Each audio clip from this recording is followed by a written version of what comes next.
12. Peut-être nous écoutez-vous depuis Montpellier sur Sud Radio et vous connaissez sans doute le quartier l'Antigone, le quartier qui a été dessiné par l'architecte Ricardo Bofill qui nous a quittés hier. Bonjour Michael Delafosse. Bonjour. Vous êtes le maire socialiste de Montpellier. Le quartier l'Antigone, c'est un quartier emblématique de la ville de Montpellier, construite sous les mandatures de Georges Frêche, l'ancien maire de Montpellier dans les années 80. J'imagine qu'aujourd'hui, l'émotion est palpable à Montpellier. Ah, très clairement, l'émotion est forte parce que Ricardo Bofill, l'architecte catalan, a marqué la grande histoire de Montpellier, puisque ce projet voulu par Georges Frêche était de mener Montpellier vers la mer. C'est un quartier qui, avec une architecture qui évidemment ne laisse pas indifférente, porte des valeurs très fortes.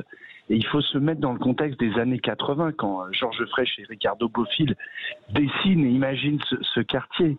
Le logement social, place du Nombre d'Or, en proximité du centre-ville, au moment où on mettait le logement social en périphérie des villes.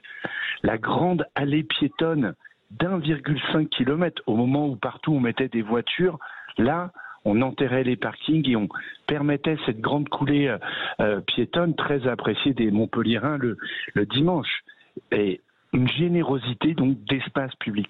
Et puis une architecture qui a fait parler, qui a donné une renommée à Montpellier à travers ce projet urbain. Et 40 ans après, Antigone vit bien, les gens qui y habitent s'y sentent bien. Et au-delà, beaucoup de gens viennent voir le quartier d'Antigone, viennent voir cette volonté de Montpellier d'écrire des pages de la modernité. Alors vous l'avez dit, une architecture de Ricardo Bofill qui ne laisse pas indifférent. Il avait beaucoup d'admirateurs, il avait aussi sur le plan esthétique ses détracteurs, mais ça c'est bien naturel aussi. Ricardo Bofill, on lui doit aussi en France ailleurs les espaces d'Abraxas qui sont assez célèbres, c'est à Noisy-le-Grand et assez spectaculaire. Vous allez à Montigny-le-Bretonneux, c'est à Saint-Quentin-en-Yvelines et vous avez les arcades du lac. Comment ce quartier a vieilli? Il y a près de 7000, je crois, habitants dans le quartier Antigone aujourd'hui, Michael Delafosse. Un quartier qui a presque 40 ans.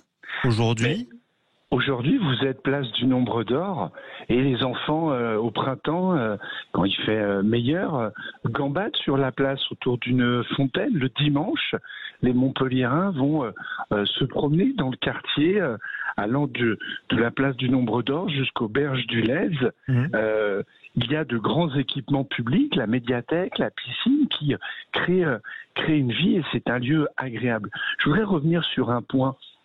Il y a eu des controverses sur l'esthétique architecturale, mais il n'y a rien de pire que d'être indifférent sur l'architecture. C'est comme sur l'art en général d'ailleurs. Exactement. Vous avez tellement de bâtiments ou de quartiers qui sont faits sans personnalité, sans souci de marquer les choses. Et bien là, Antigone, c'est ça.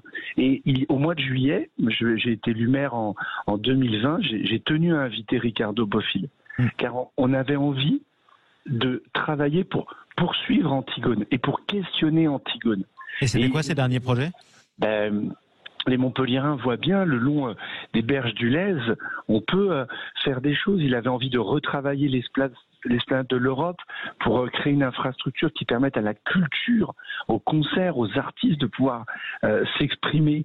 Et donc, et puis, un projet qui est très singulier, c'est qu'il faut relier Antigone au centre historique de Montpellier.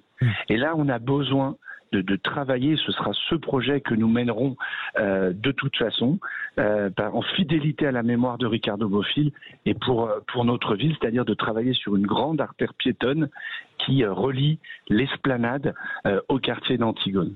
Et ce sera en quelque sorte le dernier hommage des Montpelliérains à l'architecte espagnol Ricardo Bofill qui nous a quittés hier des suites du coronavirus. Merci beaucoup Michael Delafosse. Merci à vous d'avoir donné du temps pour rendre hommage à ce très grand architecte. Et puis sur Sud Radio, on rend hommage aussi à la ville de Montpellier à chaque fois qu'on le peut quand même, ce serait malheureux. Merci parce que c'est la plus belle, vous avez bien raison. Merci à vous. Bonne journée à vous. Je rappelle que vous êtes maire socialiste de la ville de Montpellier.